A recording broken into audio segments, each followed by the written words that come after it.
जय भोलेनाथ। नमस्कार, मैं साधना पांडे मार्गदर्शन पे आपका स्वागत करती हूँ। दोस्तों, मैं बात करने वाली हूँ चैत्र मास की अमावस्या। अमावस्या तिथि और पूर्णिमा तिथि दोनों बहुत महत्वपूर्ण है। शास्त्रों में ऐसी मान्यता है कि पूर्णिमा तिथि देव कार्य के लिए और अमावस्या तिथि पितृ कार्य के लिए महत्वपूर्ण है। इसलिए हमें जरूरी है कि इन तिथियों का ध्यान जरूर रखा जाए और हर व्यक्ति अपने अपने घर में कुछ नियम, कुछ रीति रिवाज या फिर कहे कुछ ऐसे शास्त्रोक्त नियम है जिनका की पालन करना अनिवार्य है।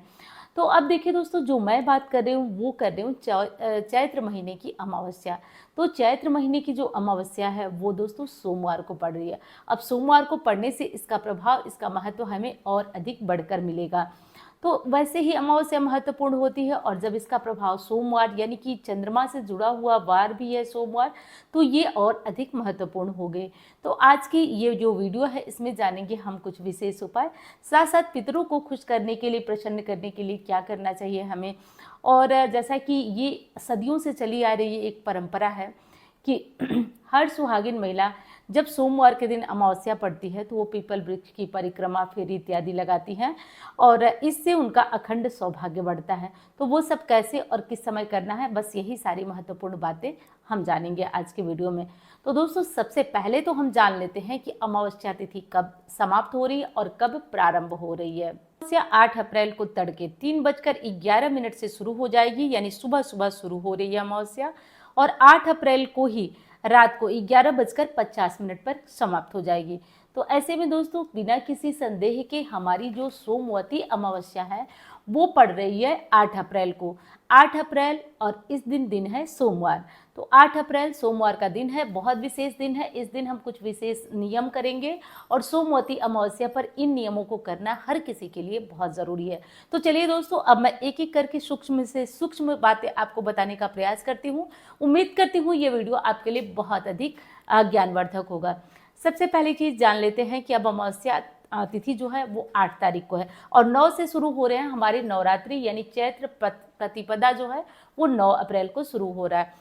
तो हमें करना है दोस्तों कि जिन लोगों को पीपल की परिक्रमा और फेरी लगाना है वो एक दिन पहले से कुछ विशेष तैयारियां करके रख लेंगे। जैसे कि देखिए, पीपल की परिक्रमा फेरी लगाने के लिए अलग अलग चीज़ें ली जाती हैं। कुछ लोग 108 बिंदी के पत्ते लेते हैं, कुछ लोग 108 मूंगफली के दाने लेते हैं, कुछ लोग 108 किशमिश लेते हैं, 108 कोई बड़ा छोटा फल ले सकते हैं आप। अब हमारे यहाँ जो चीज़ें चलती हैं मैंने वो बता दिया आपको। तो इन चीज़ों को 108 की संख्या में गिनिए और गिन करके किसी भी आप स्थान पे रखिए, किसी डब्बे में बंद करिए, क्योंकि फेरी परिक्रमा जब करेंगी आप तो इन्हीं चीज़ों को, एक परिक्रमा समाप्त होने के बाद इन्हीं चीज़ों को वहाँ गिराया जाता है। परिक्रमा करने की विधि ये है दोस्तों कि मान लीजिए, हाँ, ये पीपल का पेड़ है, ठीक है, ये पीपल का पेड़ है, तो हमारी परिक्रमा शुरू होगी ऐसे ऐसे, ठीक है, ऐसे। यहाँ आके फिर हम एक मूंगफली या फिर मखाना या फिर जो भी चीज़ें आप रखें यहाँ गिराएंगे। जहाँ से आप परिक्रमा शुरू करेंगे वहीं आकर एक फल जो आप चढ़ा रहे हैं वो गिराएं। इस तरह करके आपकी गिनती भी पूरी हो जाती है और ये आपकी परिक्रमा भी पूरी हो जाती है। खाली परिक्रमा मत लगाइएगा। अब सभी लोग 108 की संख्या में नहीं लगा पाते हैं। कुछ लोग देखती हूँ कि वहाँ 11, 21 इस तरह से लगाकर बैठ जाते हैं। अब कुछ लोग 108 भी लगा लेते हैं। परिक्रमा करते समय दोस्तों हमें धागे की भी आवश्यकता होती है। तो धागे में जो सिलाई वाला धागा हो सकता है वो ले सकती हैं। कलावा का कोई मोटा पैकेट आपको मिलता है तो वो ले सकती हैं। धागा विशेषकर पीला ही रहता है और उसी धागे से आपकी परिक्रमा होगी। बाई चांस आपको जो है 108 परिक्रमा लगाना है और आपका धागा बीच में ही खत्म हो गया, घबराना नहीं है, हो जाता है। उस धागे को, उस रील को वहीं छोड़ दीजिए लपेट के, और उससे जो है आगे आप अपना परिक्रमा केवल बिना धागे के भी पूरी कर लीजिए, कोई दोष नहीं लगेगा। अब और महत्वपूर्ण एक जो सवाल है आप लोगों का प्रायः आता है कि हम जो है परिक्रमा करेंगे तो हर परिक्रमा में जो फल गिराएंगे उसमें से क्या प्रसाद ला सकते हैं या नहीं। तो देखिए, बहुत सारे लोग इस प्रसाद को घर ले आते हैं, लेकिन हमारे यहाँ जो है ये ऐसा नहीं होता है। जो चढ़ा दिया जाता है उसको छोड़ दिया जाता है। तो सबको, मतलब मैं अपने यहाँ ही देखती हूँ, लोग जो है कुछ प्रसाद ले आते हैं। साथ साथ दोस्तों एक जोड़ी आपको श्रृंगार सामग्री भी चाहिए, सिंदूर, बिंदी, चूड़ी, ये सब चाहिए।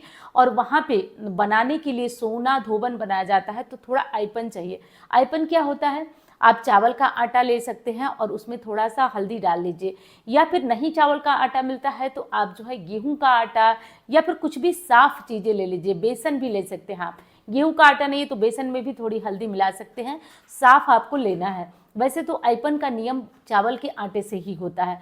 चावल आप भिगो भी दीजिए और भिगो करके मिक्सर में उसको चला दीजिए और थोड़ा हल्दी डाल दीजिए, ऐपन आपका तैयार हो गया। अब इसे लेकर के आप डब्बे वगैरह में बंद कर दीजिए जहाँ से वो गिरे ना।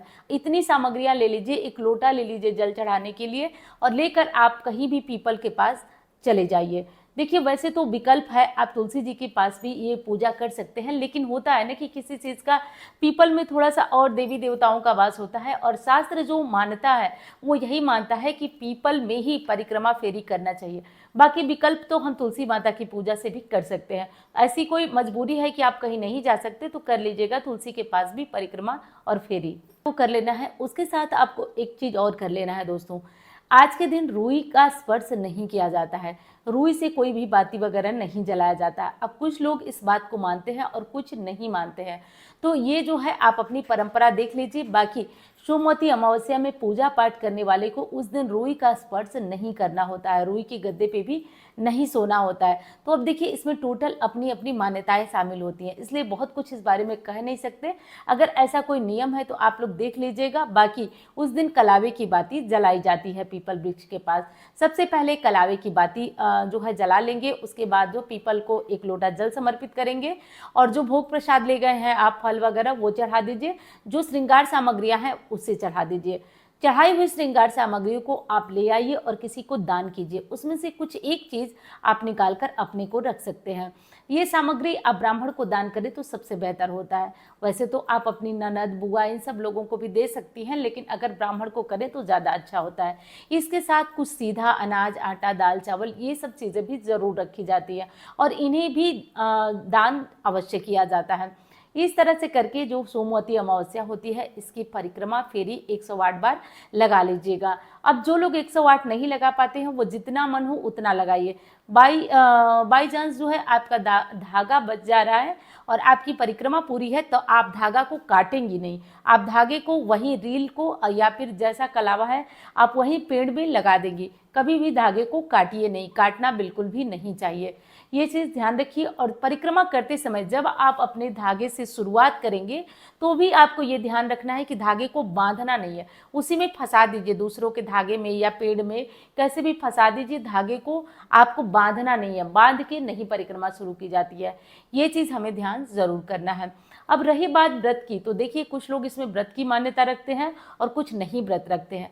तो जो लोग व्रत करना चाहें वो व्रत करें, और बाकी लोग तो अपना पूजा पाठ के बाद सामान्य भोजन कर लेते हैं।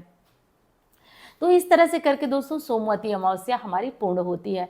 अब चलिए हम लोग एक और ज़रूरी बात कर लेते हैं, क्योंकि इतनी विशेष अमावस्या है तो हम और क्या कर सकते हैं।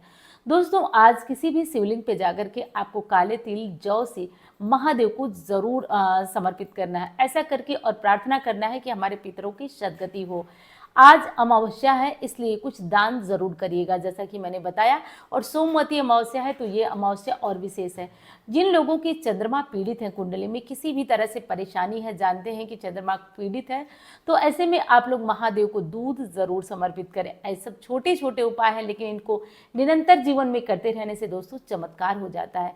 व्यक्ति अपने जीवन में सम्मान पाता है, मान पाता है और हर तरीके से आगे बढ़ जाता है। तो उम्मीद करती हूँ कि ये जो जानकारी है यानी कि सोमवती अमावस्या से जुड़ी वो आपको बहुत अच्छी लगी होगी। अच्छी लगे तो लाइक करिए, चैनल को सब्सक्राइब करिए। मैं मिलती हूँ आपसे अन्य वीडियो में। धन्यवाद। हर हर महादेव।